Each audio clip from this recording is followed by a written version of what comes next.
All right, what up?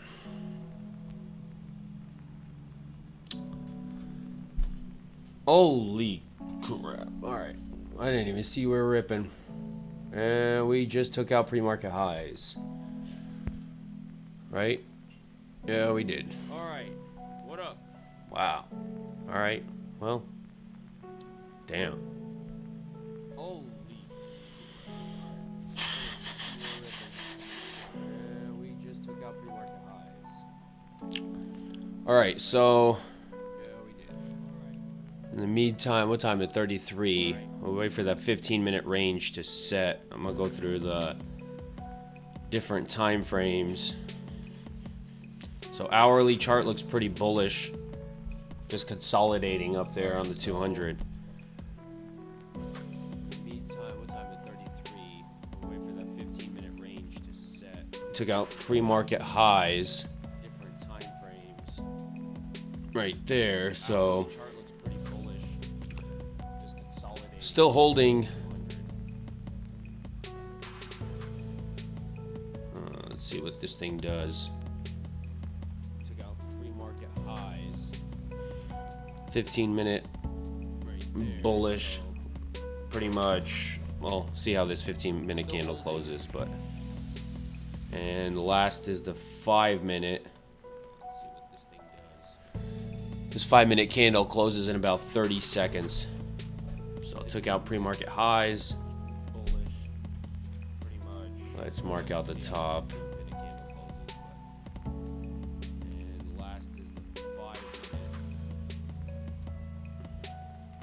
5-minute candle closes in about 30 seconds. There's the top, and let's mark out the top. There's the bottom. That 15-minute range. There's the top, and I'd like to see this thing, go down a little bit lower. Go down to the view op and see what happens at the view op. See if we could get buyers to step in again. We did take out pre-market highs already, so all right. Let me check news-wise.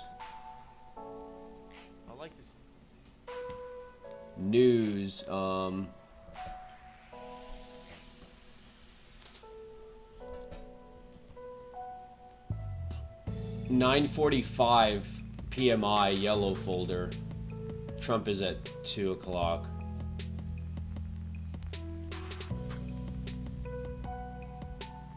$9:45 news coming out.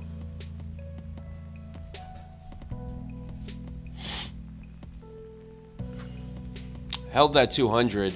I mean the 200 and the view op. Get buyers stepping in off the 200 and view op.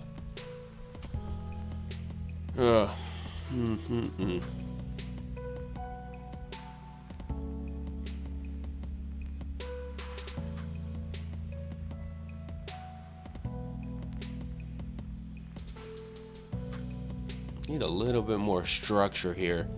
Trying to wait for some structure to form before I do anything. I want to just jump in. We got to build some structure and then go from there. Right now, only looking for longs at this point. I'm not going to be looking for any shorts.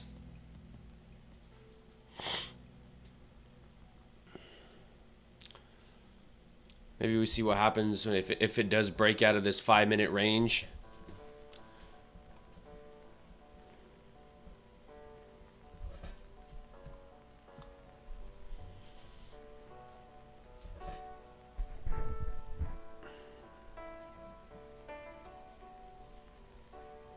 All right.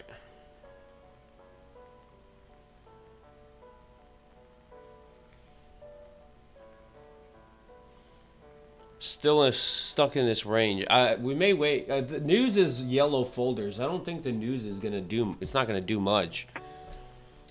So I don't know if this thing is gonna chop before news or not.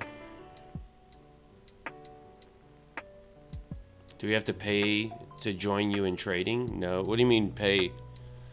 No, you don't have to pay. You don't have to pay me.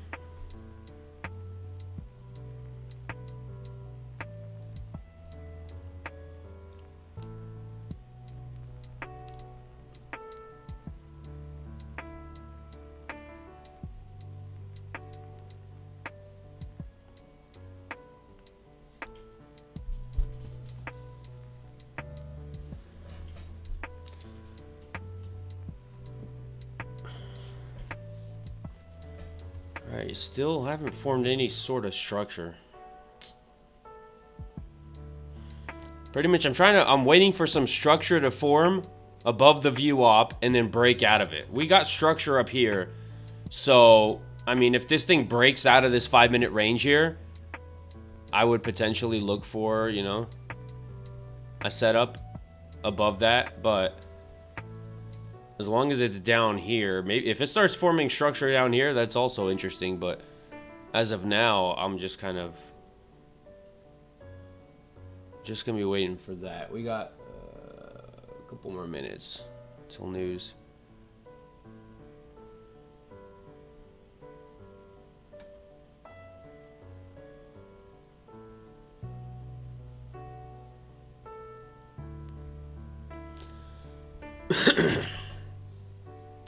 So we're in a pretty bullish state right now.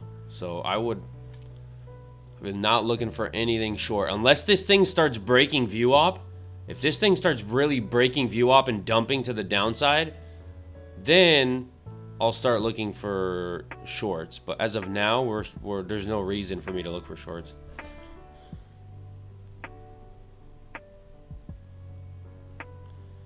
Man, I'm like extra hungry today. Oh, man.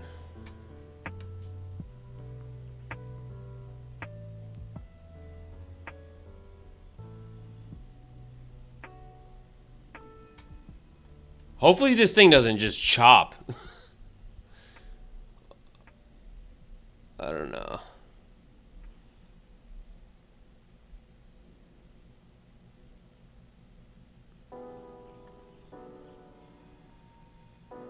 Looks like it may want to try to break out of this 5-minute range.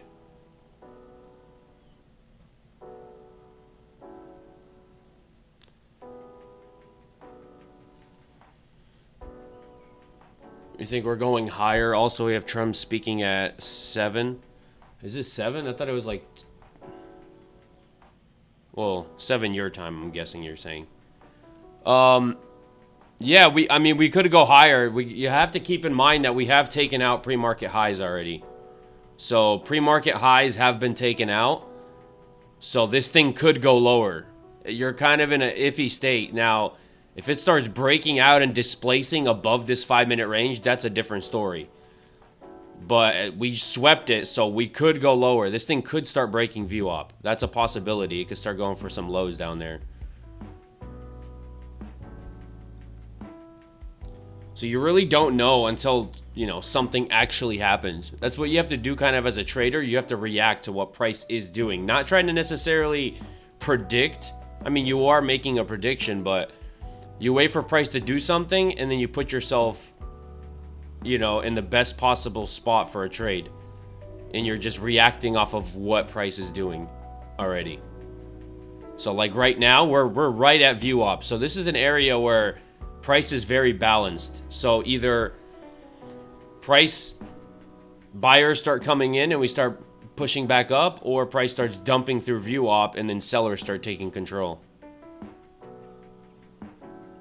So it's pushing through view op, but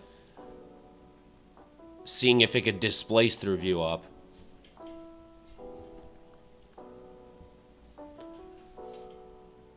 I'm just going to be patient and wait for a good setup. I know there's a good setup coming.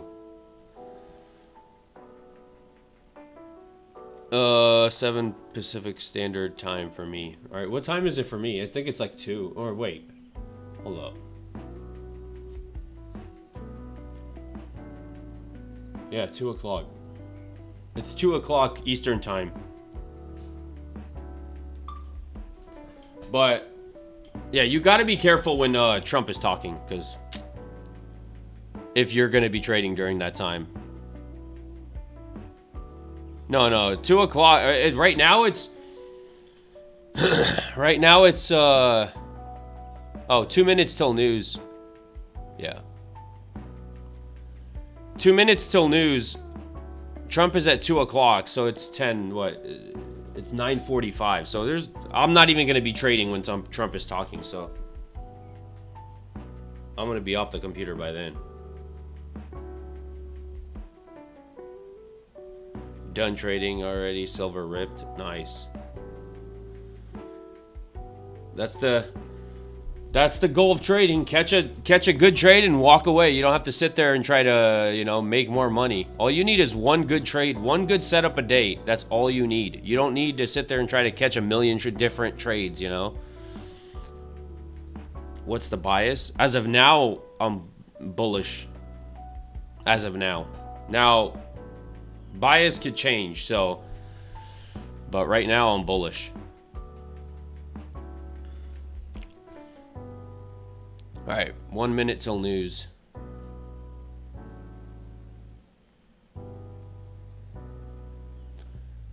Looking like we may start getting some structure to form here.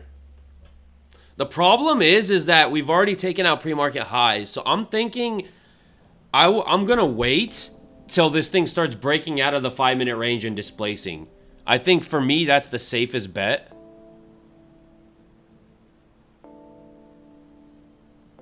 Because then that kind of confirms a possible continuation instead of a sweep. Because we swept it. It failed to go lower.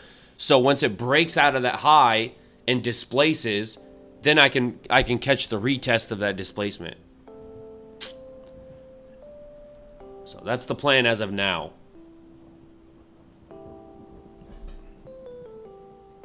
Golly, man. Freaking... made 6,400, Apex 300K, and blew it end of day. Yeah, that's the hard part about trading, is protecting your profits.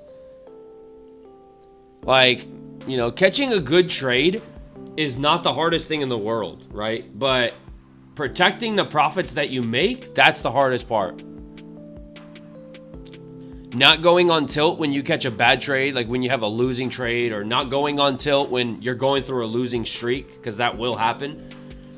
It happens to every trader. You're gonna go through a time where you're just gonna take loss after loss, and you're gonna feel like you just can't catch a good trade. At that point, you gotta just size down and then catch a couple, base hit trades, gain your confidence back, and go from there. All right, we're breaking through the high again, so we'll see what happens here. If this thing starts displacing above, I would be possibly interested. Let's see.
All right, let's see what happens here. We are starting to show signs. Do not copy my trades, please, or you will get wrecked. I always have to make that disclaimer, just for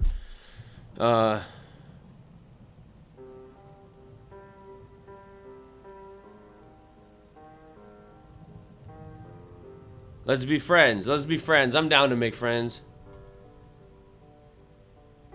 I'm down.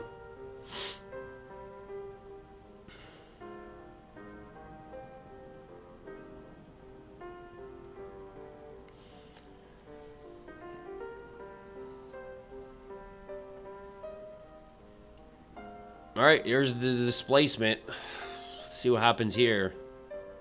Price wants to go higher. Let it go higher. When is this 5-minute candle closes in a couple minutes, I think.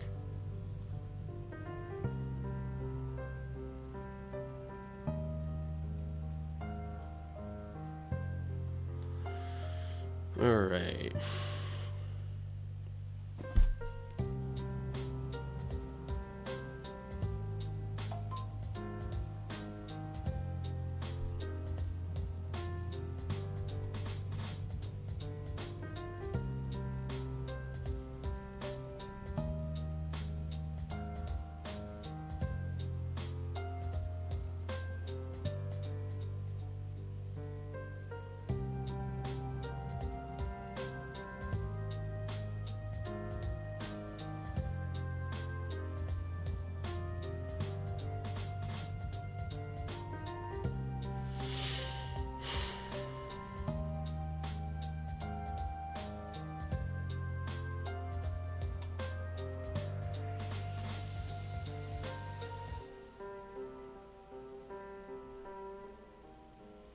Nice. Noise. Noise. Noise.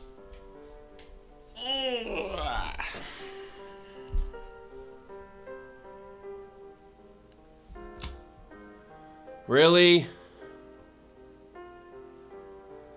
Fudge. That's what I was looking for. The pullback and then the pop. Couldn't go a little bit lower. No, no, just a tiny bit lower. Yeah, I was looking to get in. I had my limit order in right there at the 682 level. I was looking for this pullback like it did right there to tap right there and then pop right back up. And it's exactly what it did, but failed to go a little bit lower. I was thinking it was at least going to fill this imbalance here. So I had my order in right at the beginning of that imbalance. Now at this point, I mean, I don't want to... Now if it pulls back... I don't know, man. I always like the first pullback. I get really scared on the second pullback. Because that second pullback can break. That first pullback is the best one. Because then you get buyers stepping in aggressively from that area. Man, that sucks. I was really hoping to catch that... Like I said earlier, right? I was waiting for longs until price breaks out and displaces. Price broke out of that 5-minute, looking for that pullback, and then moving higher. You want to go with the trend.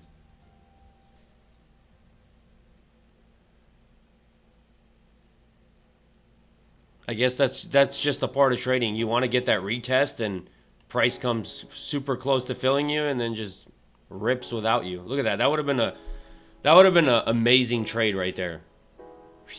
Still ripping to the upside. Man. Why? Why? Bruh. Oh, God.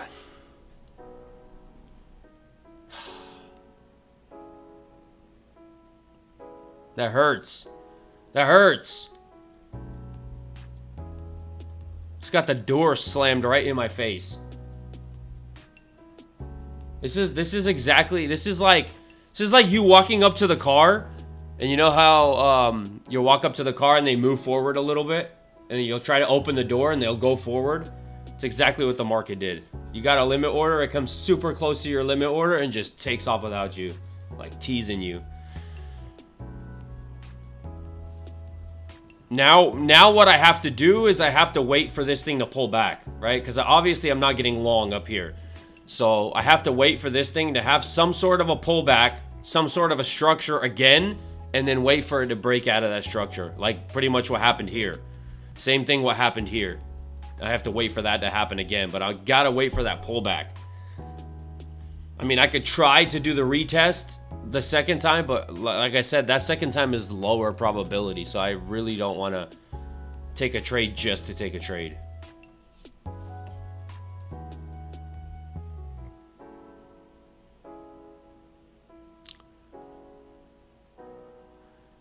Defense is one of the biggest parts about trading.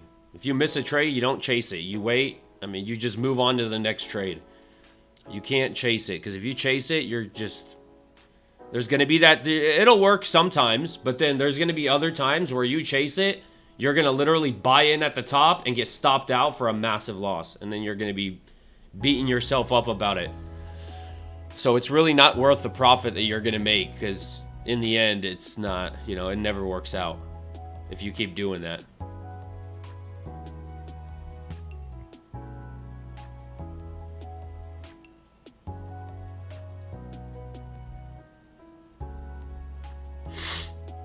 Now, we may come down. At this point, we may come down, take out these lows, maybe pop back up, form some structure, come back down, retest those lows, break out, and then continue higher.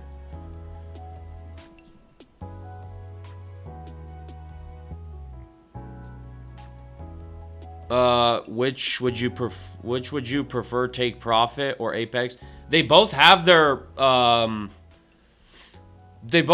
like, I guess you could say pluses and minuses. Take Profit Trader, I'm gonna be honest with you, one of the only reasons I got Take Profit Trader is because of their daily payouts. I think it's pretty cool that they have a daily payout thing.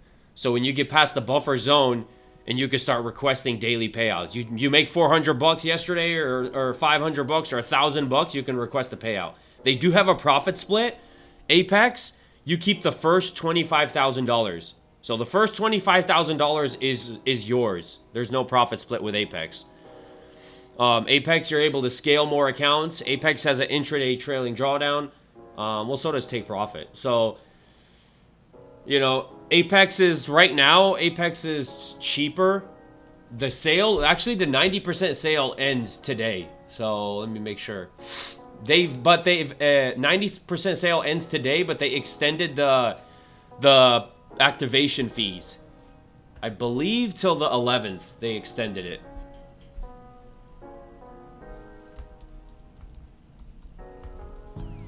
Apex is a good firm to scale accounts with because you can have up to 20 accounts. So it's a good for like good traders, and it's also good for beginner traders because they're pretty cheap. So 90% off all evals. All evals, $19 pretty much. So you're all in after activation fees if you pass it within that window. $84 all in, which is really cheap. 1 day to pass. So yeah, I personally, I like to diversify. I don't like to have all my eggs in one basket. That's why I have Take Profit, I have Apex, I'm getting Tradeify accounts. Are you on here till Trump? No, I'm going to be off by the time Trump speaks. Trump is speaking at 2 o'clock. I'm going to be off. I usually end my trading at about 11 o'clock. So about an hour left. Because after 11, volume starts to really die down and like it doesn't move as good. And then pretty much after that, you got last hour of the day. Market moves pretty good. But I don't trade the last hour. I'm kind of like, I get in the morning, I catch my trade, and I move on with my day. Right? That's all I need to come in, take a trade, and move on. I don't get traders wanting to sit on the computer all day. It's like, it's the point of trading. You get to like be patient. If you catch a trade, awesome. If you don't see anything or you miss a trade or whatever, it's okay. You come back the next day. I don't have to chase something. Like, look at this thing. It's just ripping without me. Baby, come back to me.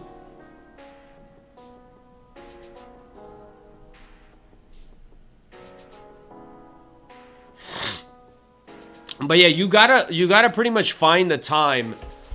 Oh shit! You gotta find the time that works best for you in trading. Sometimes, like, some people like trading overnight session, like London session. Some people like trading New York. Some people like trading the last hour of the day. You got to pick what works for you and what, you know, even your schedule. You got to pick what works for your schedule and trade that.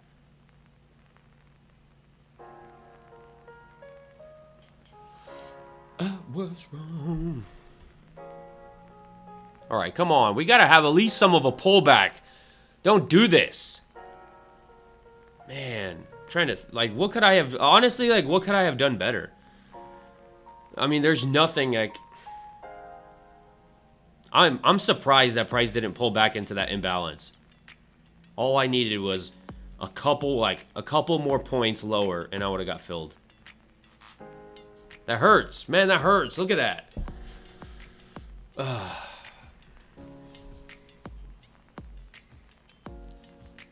We got to get some sort of a pullback.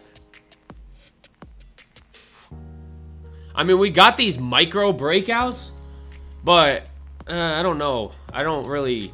We've already pushed up so much. Like, you can technically, like, you could technically trade these little ones. I don't know if it's worth it.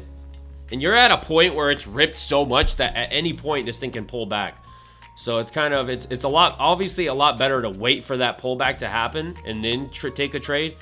You could take these like little mini breakouts where it's like, you know, it forms this like this structure right here. It breaks out. You see that? Comes back and retests it, right? Comes back and retests it, then breaks out, maybe comes back and retests it. But at some point, it's going to pull back. So it's like, I don't know. I feel like I'm chasing when I do that. I would wait for like a bigger structure to form, like something like that, where you have such a big structure, and then when it breaks with momentum, then it comes back and retests it. That's what I wanted to see. What happened here, this kind of a retest, I wanted to see right there, but it didn't.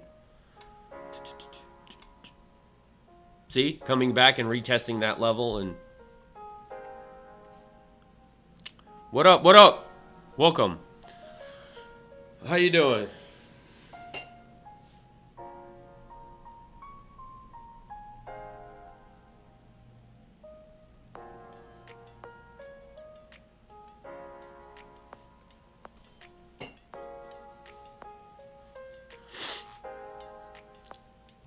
Have we broken out of that 15-minute range or no?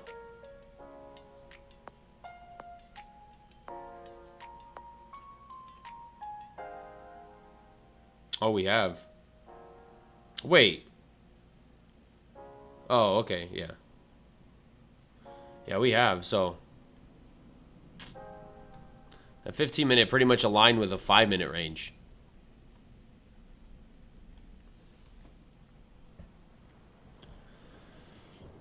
And it's still ripping.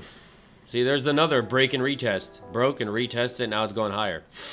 But I'm not, like I said, man, I don't want to chase this. I just feel like, as soon as I try to do the break and retest, this thing's going to pull back and stop me out.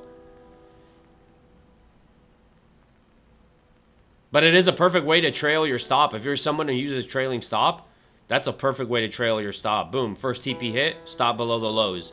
Boom, another, stop below the lows. Boom, it keeps moving higher, stop below the lows. And you're kind of just moving your stop up and protecting yourself. It's a good way. It's a good way, especially when you catch these kind of trend days where price just keeps going up and up and up and you're just continuing trailing your stop above the lows.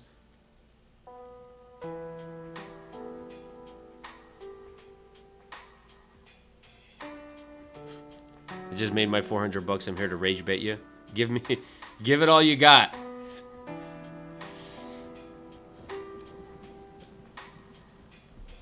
Let's do it. Let's do it. It's detected. Oh, wait.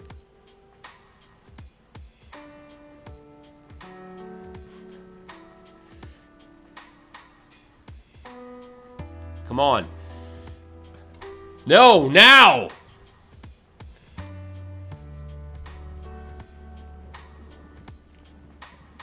Bro, is today seriously going to be one of those just, we're going to go higher for the rest of the day?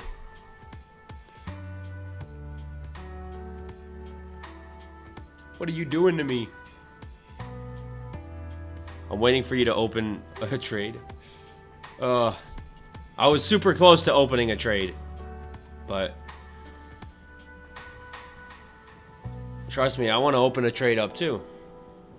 But it'll be too easy for you if I open up a trade up here.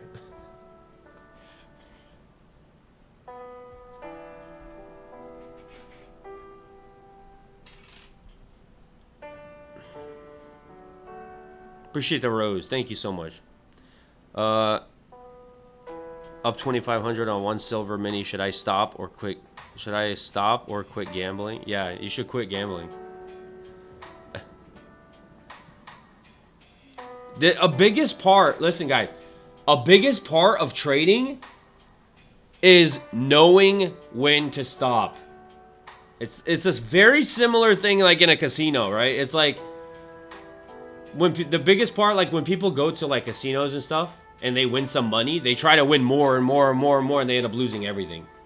Like, know when to walk away. When you're trading, you catch a good setup, like you got to ask yourself, how many good setups are there per day? And think about it this way too, right? You may get a good setup in the morning, and then as time goes by, the closer we get to 11 o'clock, right, volume will start to die down, and price action will not be as good. So then you end up taking a trade, and it's just not moving the way it was at 9:45 when you took your first win, and then that trade doesn't have the momentum to keep going up, and then you end up getting stopped out. You go on tilt, then you take another trade, you get stopped out because the volume's dead, and you're just kind of giving it back everything. So, like, I would recommend just take one, maximum 2 trades per day, depending on your strategy. If you get 2 trades, then take 2 trades. But for me personally, the closer I get to 11 o'clock, I mean, the less likely I am to take a trade. But if I do take a trade, I'm like extra careful because I know volume is dying down. So I'm not going to expect anything crazy out of the market at 11 o'clock. I may take a trade. I may size down. That's probably what I would do. If I do take a trade closer to 11, I'll just size down just in case. But yeah, you get this lunchtime chop after 11 that can absolutely destroy you. Like, you can have a good setup, but it just doesn't have the volume. Like, the thing about it is you need volume behind your trade to get your trade to TP, right? You need to jump into a trade, and then other people start jumping into that same similar trade and pushing price up. But when you don't have the volume to continue going higher, guess what? It's not going to go higher. So, but it still may be a good trade. I appreciate the gifts. Thank you so much. Thank you for the support.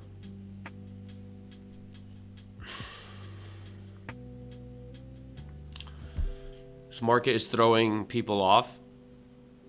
Yeah, it's very easy to get thrown off. That's why I mean, I'm a big proponent, and I say this all the time. I'm like a broken record saying this, but always go with the trend. That's how you can put yourself above most people.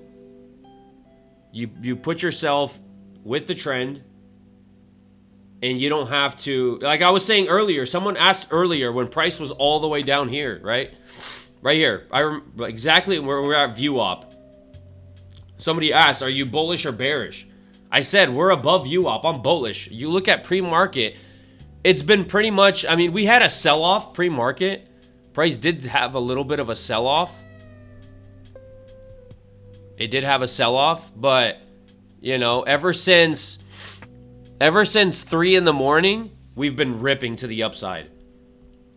So when we're above view op and you're just looking for longs and you're just putting yourself in a good spot versus what people try to do is they try to like fade it, right? They try to fade the momentum. Momentum is strong to the upside, and they're over here, you know, oh, all right, well, let's see this. All right, we have this one candle right here.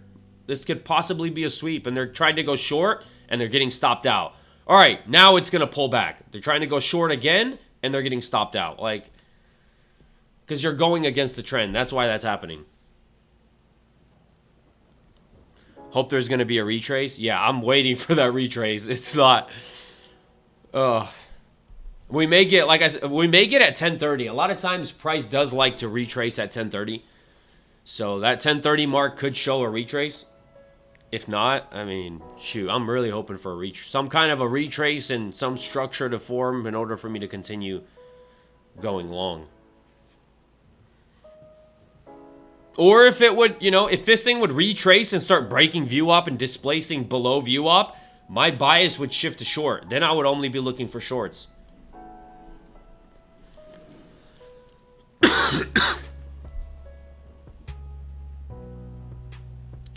Who's got the connections to make this thing go lower?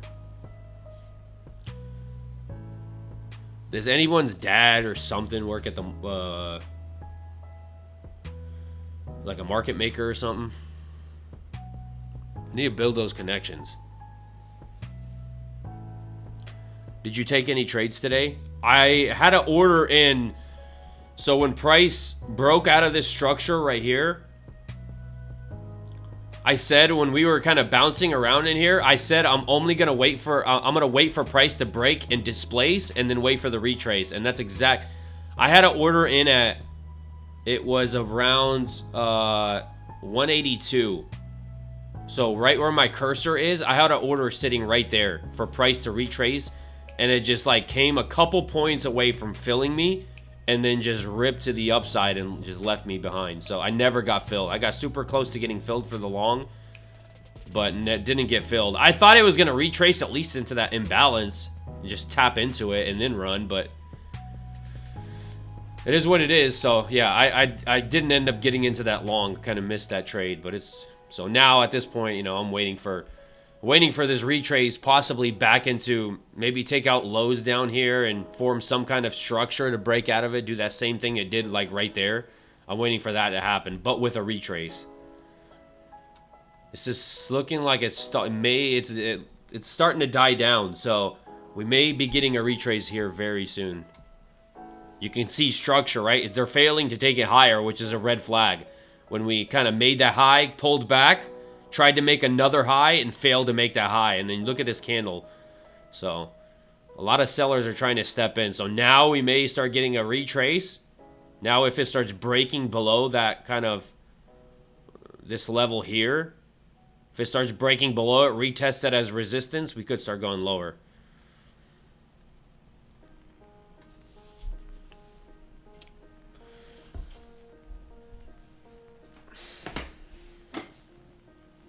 I've been, bruh, what is it? Today's the 6th. I've been undefeated this year so far. Not one losing trade this year. How long can I take this? The thing about, like, when you go through a streak where you're taking winner after winner after winner, it's like you get to a point where you're like, crap, I know a losing trade is coming.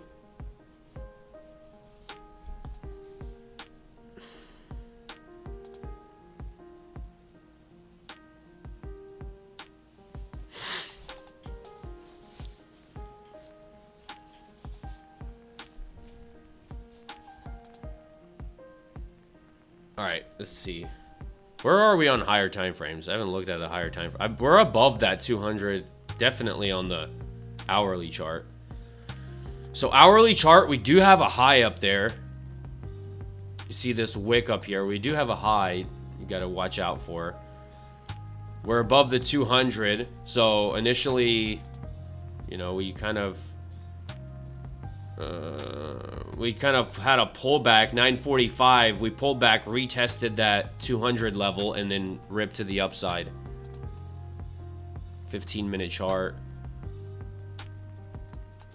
Here, you could see a little, actually, you can see a little better here. You can see what happened, right? We had a pullback. This was pre-market. Pullback, we tested that 200, and then market open right there at 930, and then just completely ripped to the upside. And you can see on a 15-minute chart, we're holding above that 200. There's no reason to even look for shorts up here. 5-minute, same thing. We're above that 200. So all time frames are just screaming bullishness.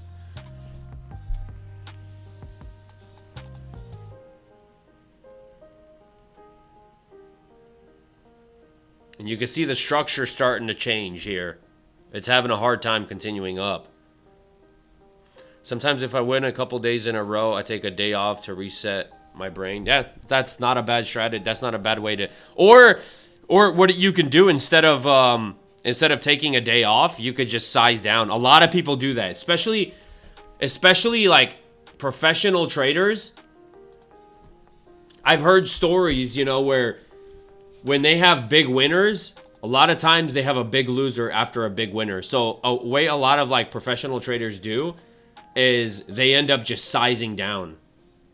After like a crazy, winning trade or whatever, or a crazy streak, what you could do is size down a little bit.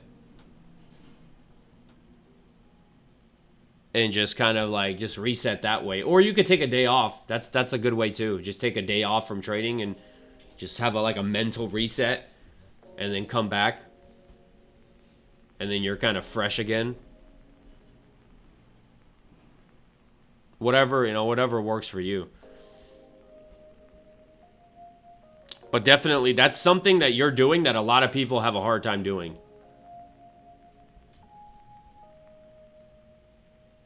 A lot of people are just like, pedal to the metal. If, winning streak. And then when they finally have that losing day screws them up so much because their ego can't take a losing day. You don't want to that's why I'm saying I haven't lost the trade all year, but I know a loss is coming. So hopefully not anytime soon, but I know a loss is coming. So me mentally, I'm just prepared for it, right? I'm prepared that I know a loss is coming. So when it does come, I'm not going to sit there and beat myself up about it. I'm just going to move on with my life. It's a part of doing business.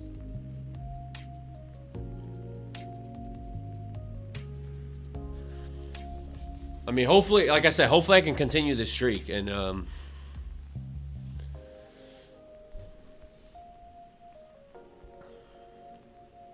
DGXX Digital Power, buy it.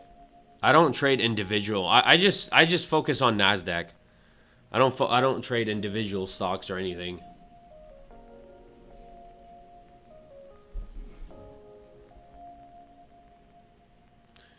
Appreciate the follows. Thank you for the support.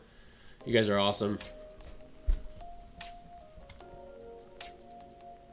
Where are the rage baiters at?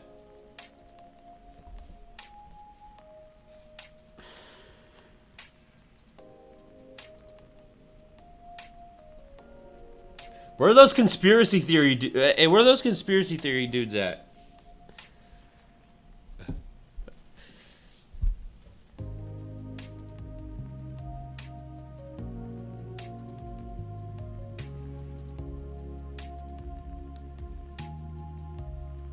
Are we coming up on that 10:15? Starting to see momentum starting to die down to the upside.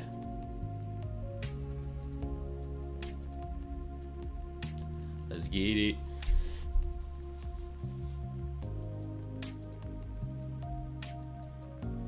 Let me check. Is take profit still 40? I forgot to check. I usually try to check every day, so make sure I have the right take profit.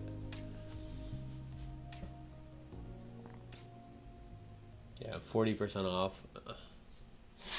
Yeah, they have. So take profit still 40% off. There's no activation fees for that. And I think once you get your first payout, they refund you your what's it called? The fee you paid. That $100 or whatever you pay for the account.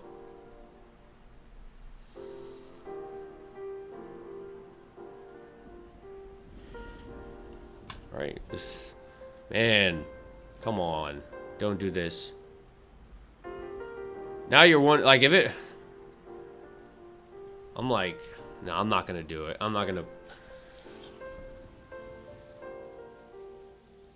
I was thinking like, there's a breakout coming up here, but again, we've already pushed up and we're coming up on that 1030 mark, which could have a resistance. I mean, a sell-off. Yeah, I'm not doing it. We've already pushed up too high to even think about longing up here. There's no reason to long up here. You have to wait for the pullback. Yeah, we do have those highs up there. They're pretty close. Or was it? I think on an hourly chart I saw them. Yeah, those highs right there. It looks like it wants to go. Yeah, it does look like it wants to go for that high. That high is at 25,803. 25,803. Or is it 25? Let me mark it out. Just to see it once it hits it. 25,803. 25,803. But again, you know, it's like the risk to reward on that is just does not, you know. It's not it. The worst is when you get impatient and take a dumb trade. That's worse than like taking a good setup and just taking an L on a good setup.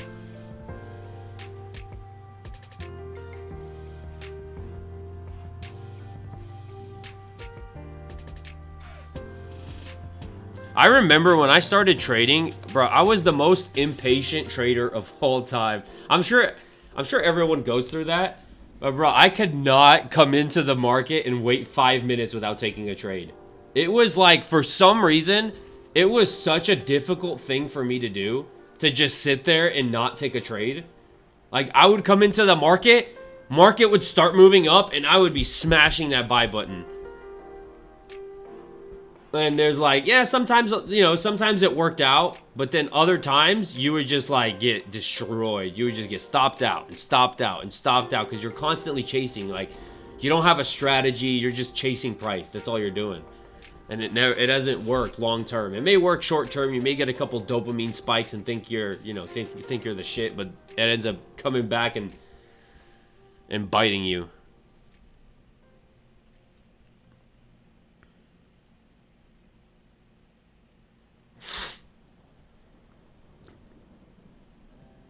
Now this thing is just consolidating.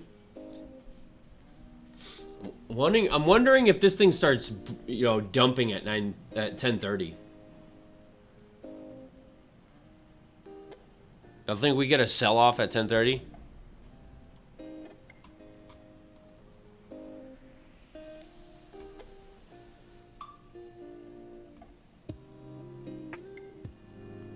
I've seen it, you know. Where was that day? This was like a couple weeks ago, or no, not a couple weeks ago. But I remember there was a day like today where the market was like this. Market was ripping to the upside, ripping. Man, we were so bullish. And then 10:30 came around. Bro, when that thing started dumping, I mean, it started dumping and dumped through the view op. And it just started taking out all these. And you're just thinking like, bro, how does price just like go from super bullish to insanely bearish in a matter of, and that's part of the market. It could do that. That's why you have stop losses in place, because at any point it could do what you weren't expecting it to do.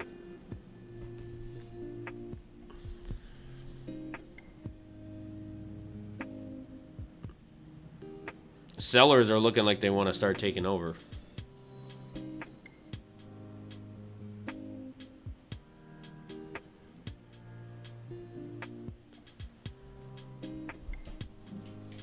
Man, my freaking... Bruh, I went to the gym yesterday.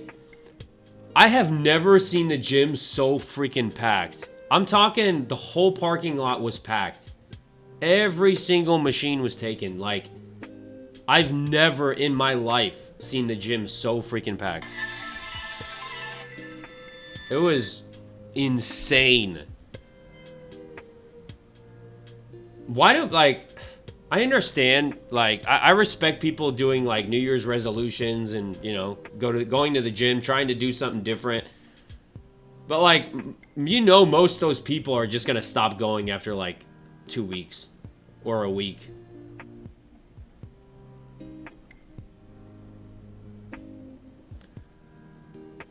And then people do this every single year. Every single year, people get a membership. They go for like 2 weeks. They think like, oh, I'm going to change. I'm going to start working out. I'm going to start doing this. And like 2 weeks goes by and they're just like, They miss one day, and then one day turns into 2, and then turns into 3, and then December comes around and they had a gym membership for a whole year and never went anymore.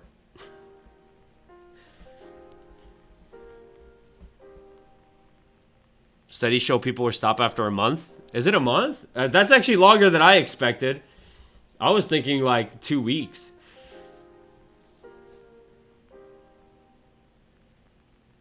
You know what I think it is? It's like when you have something new and you're like, say you go to a new gym, right? You're going, everything is new, so it's super interesting. Like you're in it. It's very easy to go to the gym when it's new and you've never been and you're just like motivated to go to the gym.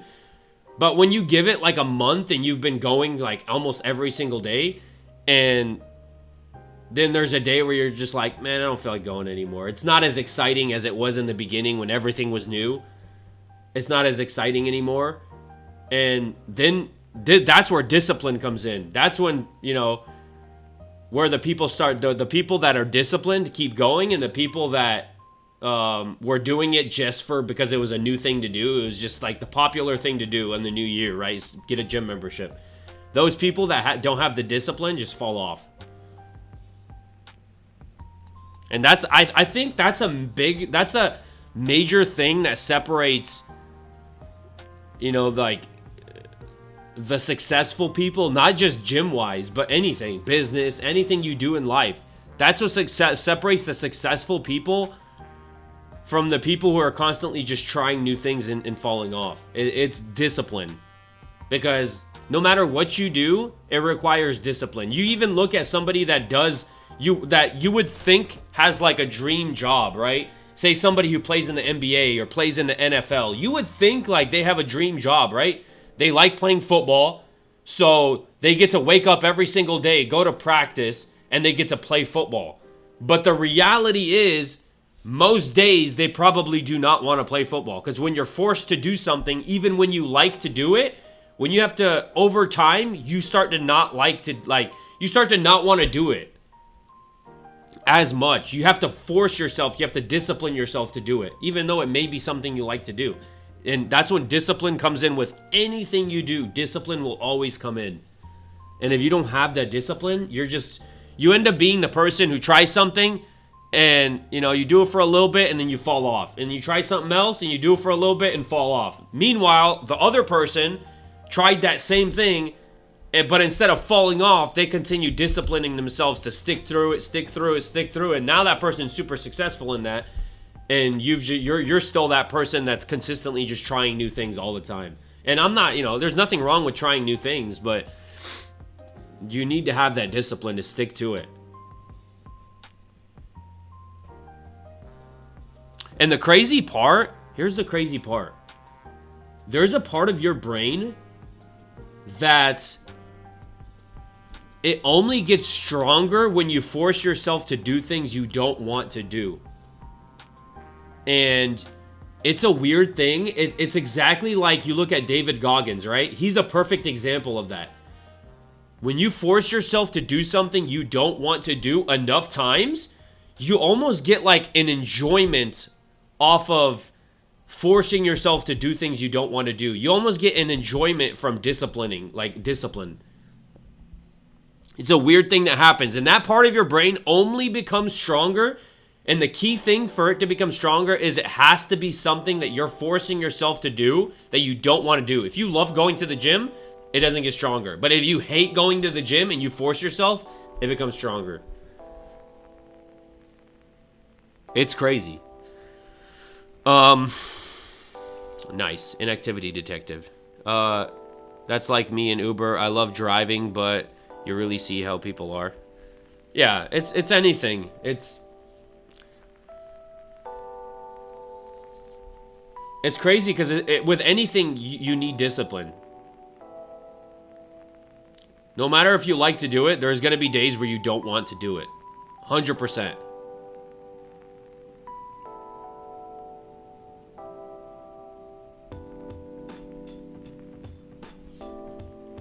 Another example of that is cars, right?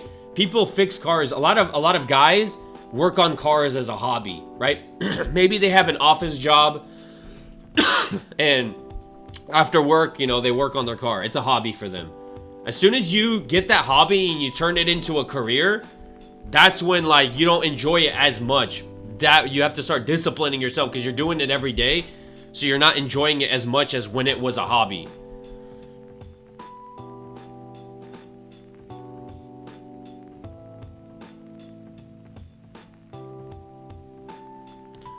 Let me solve this freaking puzzle.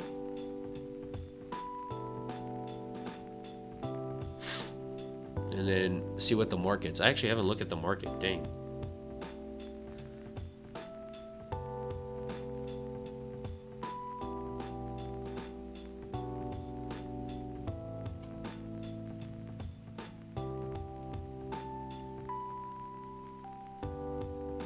Still, man. Wait, is the market stuck? Look how slow it's moving. That's what I'm talking about. Closer we get to 11, look how slow price is moving now.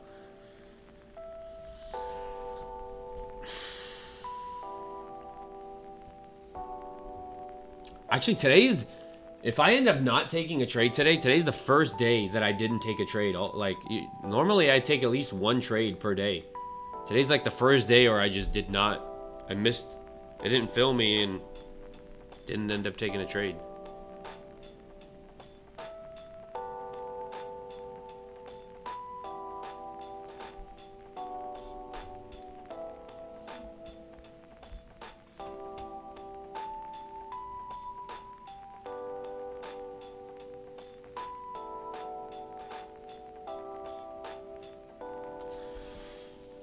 Oh gosh, somebody move this thing! Come on, there's got to be one person with some connections out there.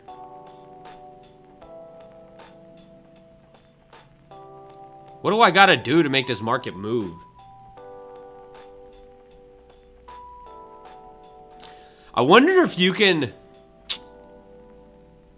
So you know how if you have big enough size, you can manipulate the market?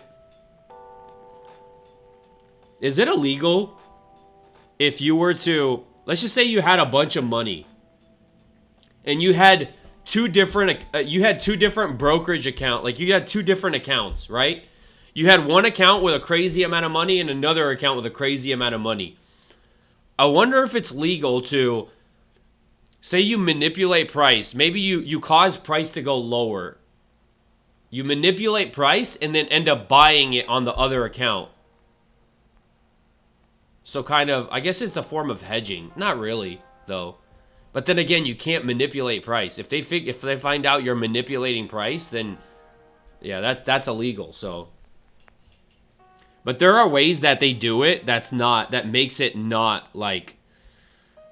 So the way they do it, so you're not allowed to flash orders, right? It's called spoofing. You're not allowed to put a massive order in the market, kind of spoof the market, and then cancel that order. Like price is going to come up close to your order, and then you cancel that, you pull that order off.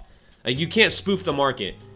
So what a lot of people, what they do, it's like a loophole, so it's not technically illegal. Like technically, it's like a, what do you call it? It's a way around it type of thing.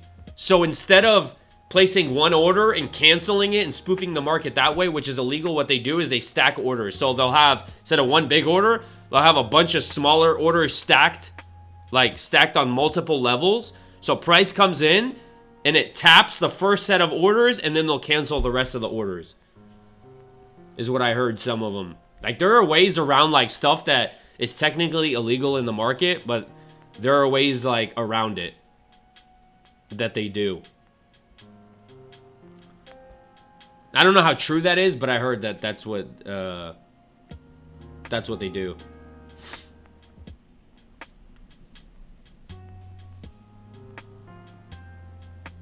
Met a guy a couple years ago in DC, worked with Kathy Woods. Dang. Bro, I wish I had some connections, man. I was talking to someone when was it? It was not long ago. During, you know how Nancy Pelosi and all that, like, how she's clearly insider trading. And I told somebody, they're like, you know, they're saying all this stuff. And I'm like, well, put yourself in her shoes. Be honest. Would you do the same thing as her if you were in her shoes? If you were Nancy Pelosi and you were in her shoes and you were able to do what she's doing right now, like everyone knows she's insider trading and she's getting away with it. If you knew you were able to do that and get away with it, would you do it? And I think the answer that most people would give is yes. Most people would do it, 100%. Everyone tries to play the moral ground when they're not in that position, but as soon as they get in that position, I guarantee you most people would do the same thing as she's doing.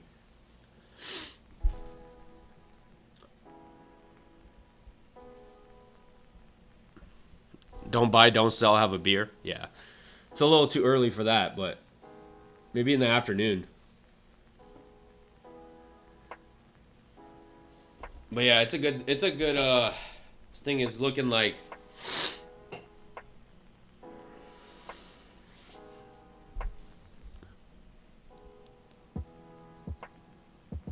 what time is it? Oh, it's 10:30. See if we get that pullback here. Yeah, exactly. If you wanna make money, do the opposite of what Jim Cramer does. Bro, how does he still like he is literally known for, like, everyone trolls him that you just gotta do the opposite of him. Didn't someone make it was that a joke? I heard that before. There's like an inverse, there's an inverse Kramer chart. Or somebody proposed it.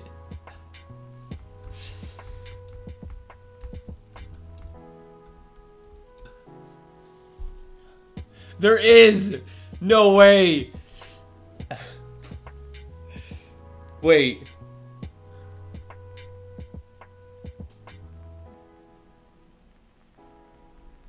Wait, why isn't it? There's an inverse Kramer ETF. It's called inverse Kramer. And it's whatever he does, it does the opposite. Oh my gosh. Bro, imagine being trolled that much. Imagine being knowing for, like, your take is such an L take that somebody made an inverse you. Like, I'm not gonna lie, that would bug me. I'd be pissed.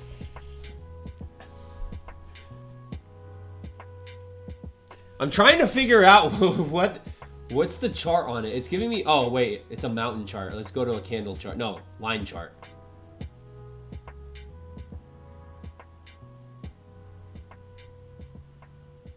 All right, it's on a downtrend. I'll give him that. It's on a downtrend.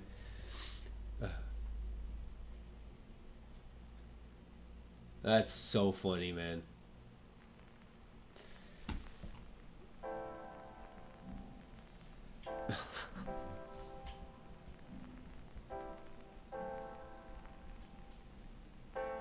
Do a lot of people actually watch him? Is he on, what is he? Is he on YouTube or what? Let me see. Jim Cramer. Never.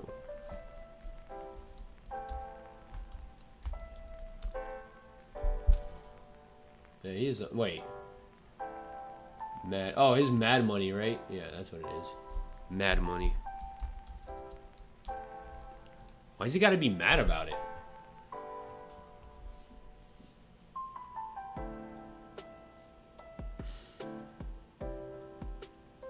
Oh, he doesn't have a YouTube channel. Something else, probably. Oh well. Mr. Jim Cramer.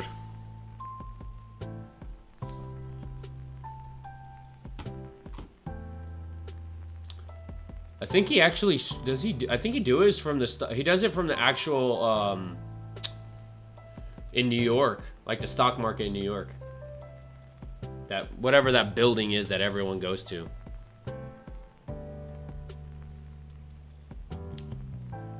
All right, starting to sell off. Is this that 10:30 sell off?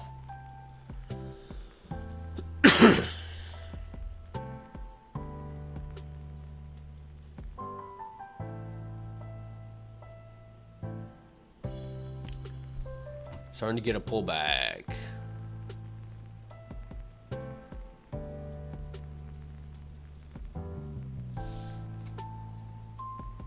Now if we can break these low 726 level, start displacing below it.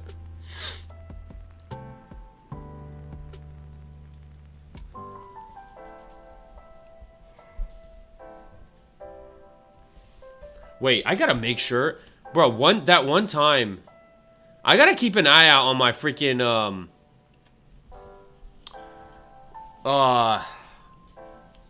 when was it? This was 4 trades ago.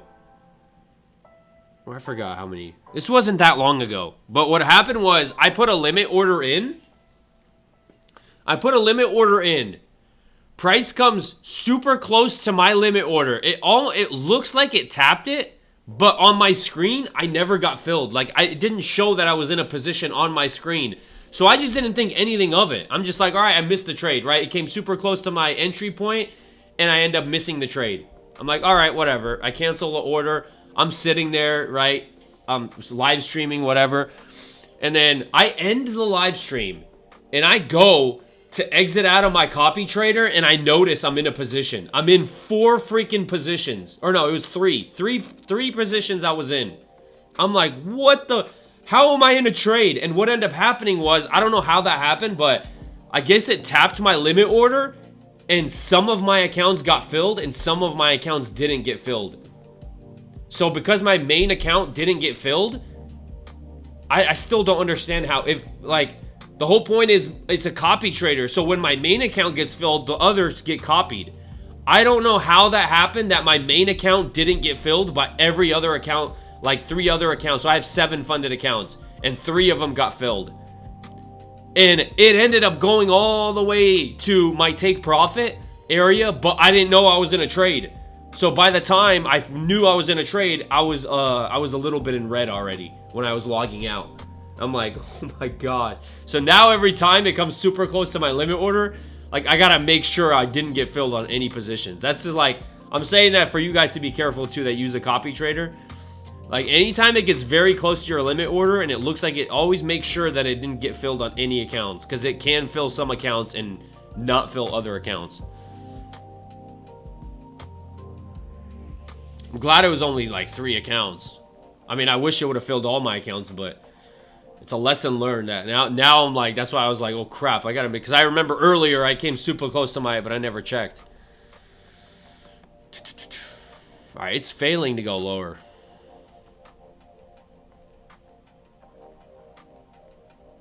Man.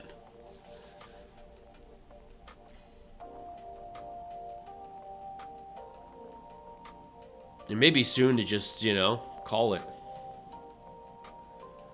Kind of call it a day. Man, I was hoping that would have been such a...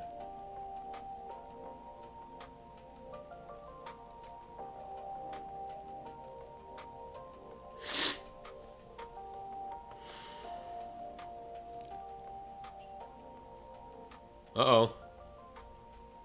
We got what? We got about 20 minutes left. See if this thing... Who knows? Maybe I still catch a trade. If this thing could sell off, start dumping and forming some kind of structure, I mean... but if I do take a trade, it would be light size at this point. I would not go in heavy size at 11 o'clock. Or full size, I mean. When you add accounts to Replicanto, do you have to create a chart for each account? No, you don't. So you have, the way it works, like, for example, I use NinjaTrader.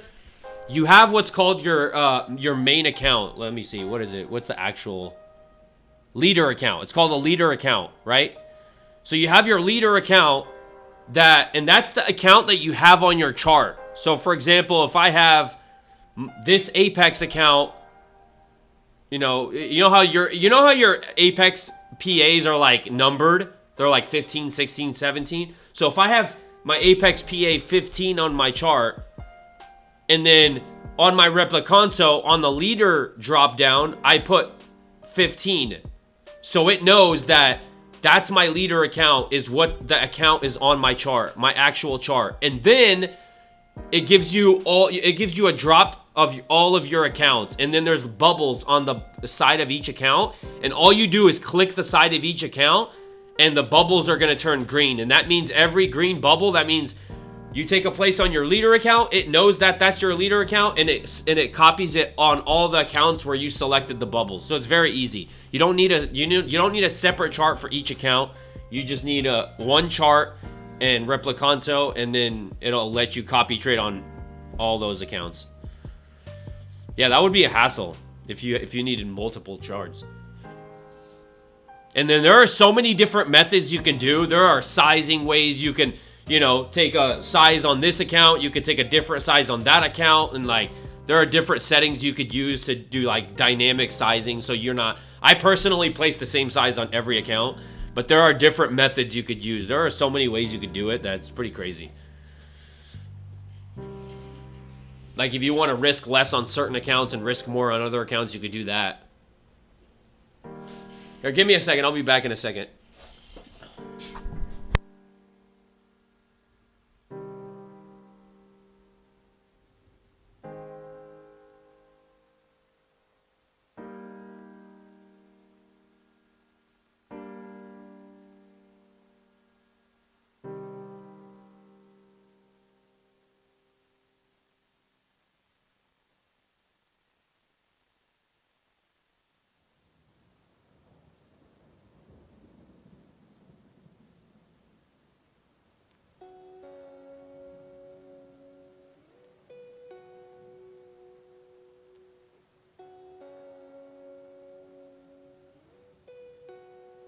Oh, man. I'm so glad it's hot in Florida again. It's not cold.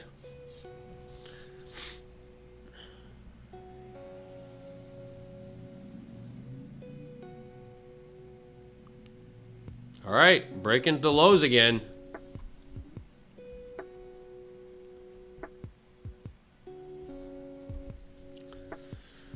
Breaking the lows. Gosh. It's got to get through that pivot point.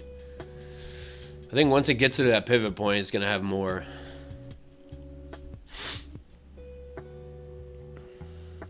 Oh my gosh. There it is.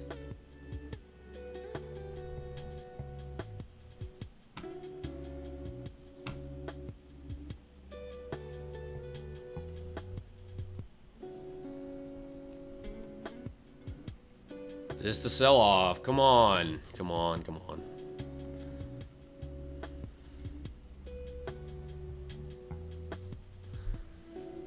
It's going to pop back up. Watch.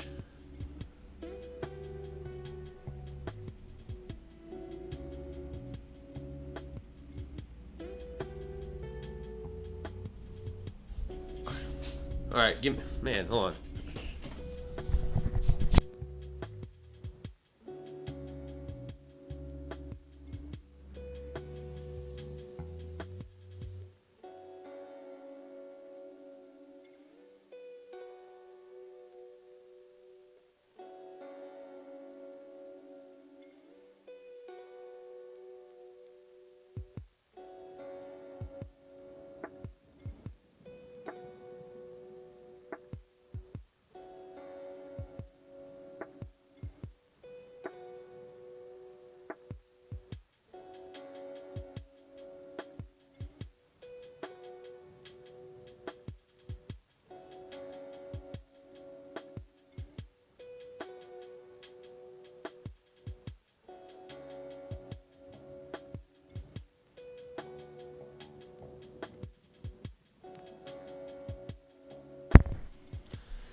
Dun dun dun dun dun dun dun dun dun dun dun dun dun dun.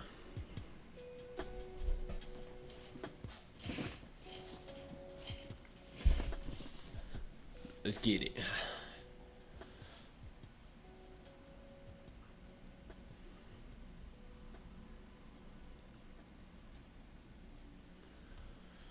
Oh, to be honest with you guys, the likelihood of me getting a trade now is because at this point it's gotta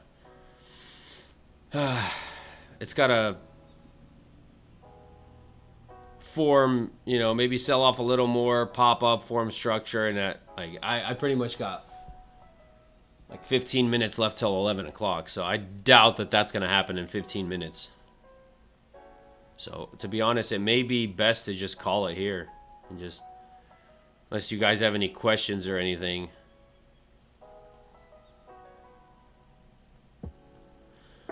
I'll give it a couple more minutes if you have any questions.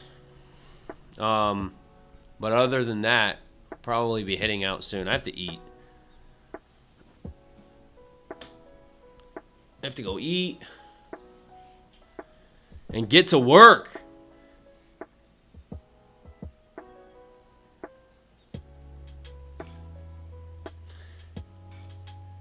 And yeah, you're gonna, I mean, it's like, you know, you end up having days like today where you didn't get the entry you wanted, price ran without you, and you just kind of left you behind, and you didn't end up getting another trade. So days like today is the days where, a lot of days where it separates good traders from bad traders. Traders that miss a setup and chase and get stopped out and blow their account, go on tilt, like all that. From traders who maybe miss a trade, or maybe there are gonna be days like today, right? Today's the first day in a while where I haven't taken a trade all day long, and you're gonna have those type of days, and that's completely fine. It's better to be flat on the day and break even than take a dumb trade and get stopped out. So, gotta normalize in your trading, like. Walking away break even is a good spot to be in. Like, I'm up right now on the week. I'm up technically, well, with 7 accounts, I'm up so far $2,000 on the week on those $2,000. So, you know, it's what, Tuesday? Up 2,000 on Tuesday already.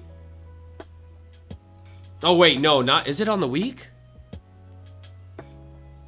No, sorry, not on the week. I'm up. No, today's, sorry. I'm up 500 on the week. I made that 1,400 yet last week. That was the last week. This week I'm only up 500. Sorry, I forgot. Today's only Tuesday, so I'm up 500 so far in the week. So all I need is a couple more good trades, and so there's no reason, there's no reason to push it super hard.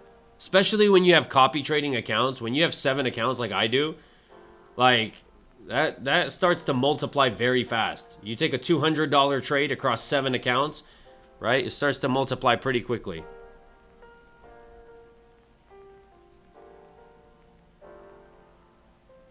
Sometimes the best trade is the one not taken. Yeah, exactly. And people don't understand that, like, being flat is a position in and of itself. It's called playing defense in the market.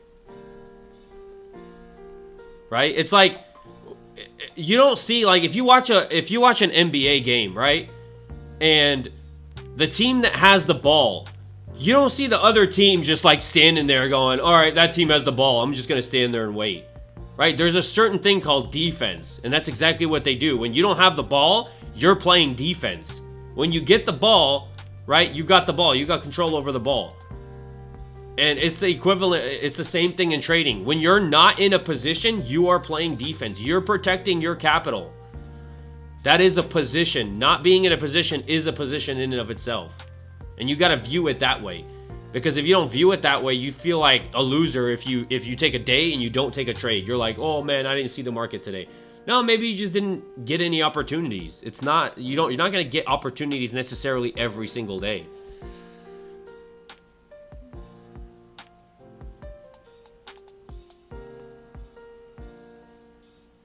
And like, very rarely does anybody, like, ask yourself, how many live streamers have you seen come into a live stream and not take a trade?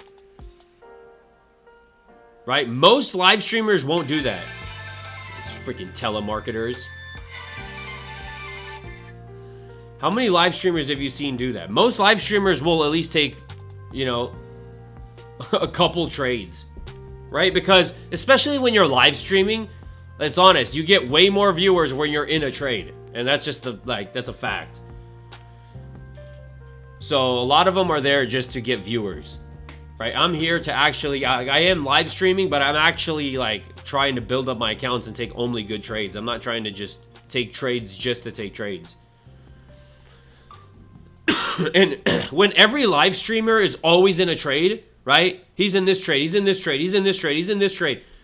Somebody that's learning and trying to be disciplined, the person that didn't take a trade automatically starts to feel like, well, I must suck at trading because he's taking trades left and right, and I didn't take any trades today. But in reality, you're actually doing better because you're the disciplined trader. You don't know. And here's the thing about funded accounts. You don't know how many accounts that person is blowing, right? Because you don't know what account he's trading. For all you can know, the person going super heavy every single day, he is blowing accounts, right? But he's just resetting those accounts and he's buying more accounts. So you're thinking like, and I used to watch a live streamer and I used to think that. And it was crazy because it honestly, to be honest, it kind of pissed me off. Because, but this is way back when I started trading. Actually, no, it wasn't when I started trading. It was like year one of trading. At the end of year one of my trading, like learning. I was watching a live stream. I'm not going to name who it is. Very popular live streamer. And I was watching him, right? And every single day, this guy would, like, $2,000 profit, $1,000 profit, $2,000 profit, 1,000, 2,000, 2,000. Like, every day this guy seemed like he was making money. Like, he did have red days that he showed. He did show red days. That would be like a red day here, a red day there. And then at the very end of the year, he showed, and props to him, honestly, props to him for being transparent. I have respect for him being transparent because not many traders will do that. And he was transparent with how much money he made trading. He said, this year I made $50,000 in trading. And I'm like, what? What do you mean you made $50,000? You're taking like, you're having $2,000 and $3,000 days. It seems like you're having them every single day with very few red days. And that's where I found out. That's where it clicked. I'm like, this dude is blowing so many accounts to only make 50K. And like, and what this dude was doing was he was just making profits, but he had a bunch of accounts and he was blowing accounts and kind of like just siphoning through as many accounts as he can. So what I mean is be aware of traders flashing big P&Ls. Like, be aware of that. That's not necessarily them making that money. They may be siphoning accounts, you know. And you could see I'm completely different because like people come in, like I'll take like a $100 trade or a $200 trade. That shows in and of itself that I'm not siphoning accounts. Because me taking like a $200 trade, right? Imagine how many losses it takes with a $2,000 drawdown on Take Profit and a $2,400 drawdown on Apex. Imagine how many losses that I take with $200 trades, right? For me to blow an account. It takes me a crap ton of losses. So me blowing an account is very unlikely unless I go on tilt and completely go haywire. What does blowing an account mean? That means like with I'm assuming you're asking for like, because what it means on a live account is different from what it means on a PropFirm account. So with a PropFirm account, I'm just going to talk about PropFirm account because that's what most people trade. With a PropFirm account, so you buy an evaluation and you have to pass that evaluation till you get to a certain profit target. If you don't, you end up blowing that evaluation. You have to buy another evaluation and try to pass it again. And if you blow it, you buy another evaluation and you try to pass it. Then finally you pass the evaluation and you get put in what's called a funded account. Now with that funded account, when you get to the profit target, you can actually start taking payouts, right? So in a funded account, when you blow a funded account, that means you've reached your maximum drawdown. Typically, most prop firms have it at $2,000. Apex has it at like $2,400, $2,500 drawdown. Once you hit that drawdown, you've blown your account, and then what it means is you have to go back, pass an evaluation, pass the account, and get put in a funded account. So anytime you hit that drawdown, you blow an account and you lose that account. And you have to buy another account. No, it's not confusing. It's not confusing. So every account, let me simplify it for me. I may probably confused it more than I should have. So every account has a profit target, like with an evaluation, right? It has a profit target and it has a maximum drawdown. I'm going to take Profit Trader, for example. It has a $3,000 profit target and a $2,000 drawdown. In an evaluation, once you hit that $3,000, you pass the account and you can put in a funded account. If you hit the $2,000 drawdown, you blow the account, you lose the account. And that's the same way it works with a funded account. Except you can go past that 3,000 and you can start taking payouts. But with a funded account, if you lose that $2,000 and you hit that $2,000 drawdown, you blow the account. And with a lot of prop firms, once you reach past a certain buffer zone, like that drawdown stops kind of trailing. There's also trailing drawdowns where there's called a live trailing drawdown. It's pretty much if you're in a trade and it reaches a certain profit, that as soon as that goes into profit, it trails. Your drawdown trails with it. It's not super complicated. It's not hard to understand. It may be hard if you've never heard about trading or any of that. It probably sounds a little confusing, but it really isn't.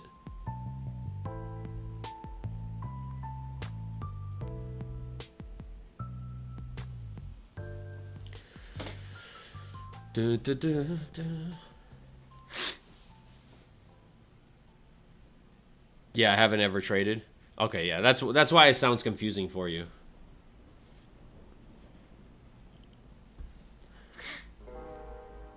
Yeah, and if you've never traded, like, understand that this is, like, I'm not going to be somebody who's going to tell you, hey, you can become profitable in a month. Like, for the most part, it takes years to become profitable. That's just how it is. That's how it is with most people.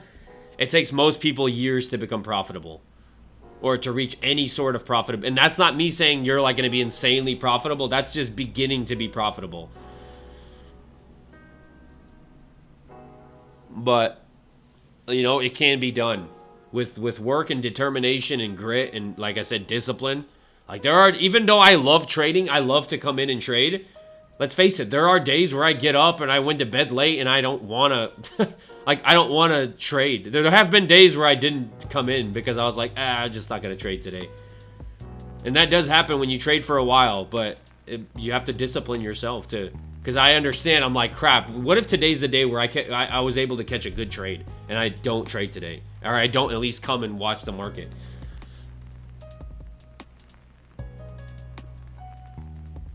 I hate that take profit only lets you do 3 contracts at a time. Is there you're talking about on a 50K account? Yeah, well, I mean,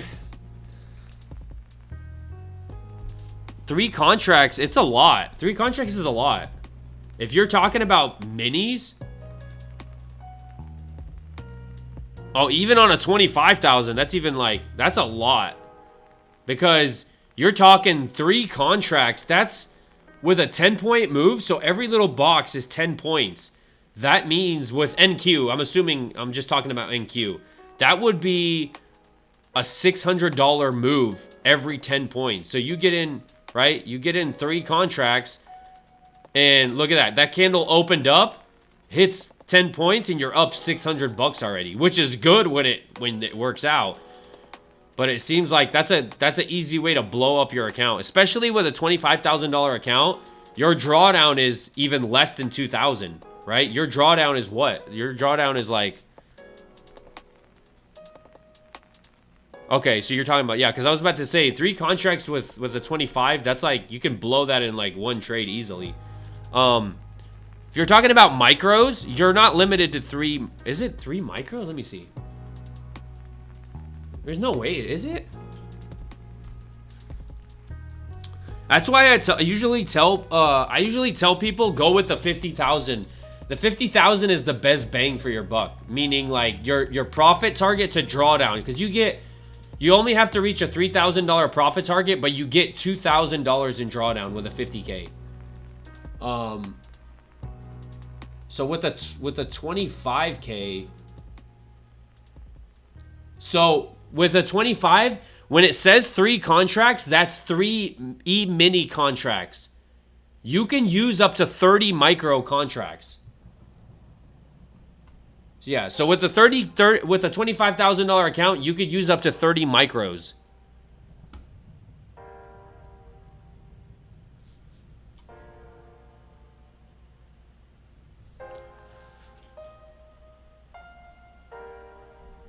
Because it would be, I mean, it's the equivalent. I mean, three minis is the equivalent of 30 micros.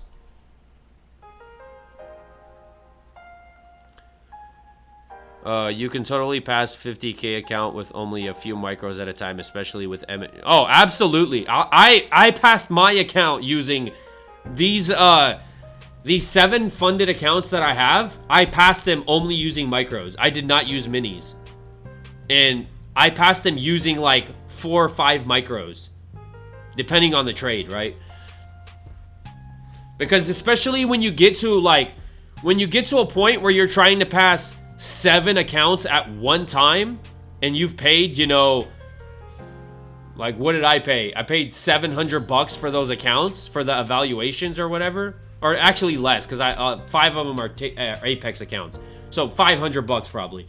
Paid around $500 for those accounts. I don't want to blow those accounts in a couple trades, so I have to trade micros and just kind of work my way up to that $3,000 profit.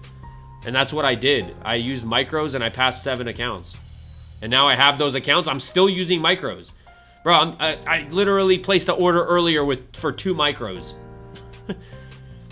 I'm putting myself in a spot where I don't have any subscriptions to pay for. I have 7 funded accounts. I could just keep trading these accounts, risking $200. If I take a $200 trade, that's $1,400 in profit on 7 accounts. A $1,400 day is not a bad day whatsoever, right? And if I take 2 good trades, even better, right? That's what, $2,800? That's almost $3,000. 2 trades a day, and I'm almost made $3,000 in a day. So you really don't need to be risking. And like I said, $2,000 in drawdown, and I'm risking $200 per trade. Yeah, that's what? So 10 trades in a row. I would need to lose 10 trades in a row for me to blow my accounts, which is not really gonna happen. Like, for that to happen, I mean, I don't even know what has to... Very unlikely.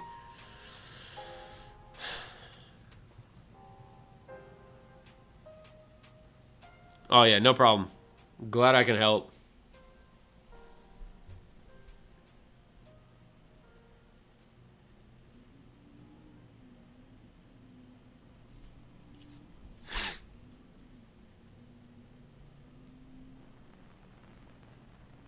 All right, what time is it? All right, it's already 11:05. We've actually, we're dropping through view op. We've just pushed through view op. Wow. This honestly wouldn't be a bad setup here, but I don't know if I'm willing to wait for this. Because we've dropped through view op. If this thing starts displacing above this high, would be a pretty interesting, but it would have to displace above that high. And it would be a pretty interesting setup for a long, possibly, but I don't know. It's already 11 o'clock. I'm like, I just don't want to be stuck in a trade. That's the other thing. It's 11 o'clock. Price doesn't move as good, so I think I may just call it. And just, we'll come back tomorrow. Just move on with my day. Been on for an hour and a half, so. But, alright. I'm gonna call it. Y'all have a... Yeah, time to touch grass. Yeah, go touch some grass. Go walk in a park. Enjoy your life. Be grateful for what you have. Be the person that walks around. Listen, before I go, I've noticed this, right? Being a person that's just like something as simple as just walking and learning to have a good day despite maybe not having a reason to have a good day. You know, just walk around, just being friendly with people, right? Like, you walk past somebody, be like, hey, how's it going? How you doing? You know, just be friendly with people. It really makes their day, and it also makes your day.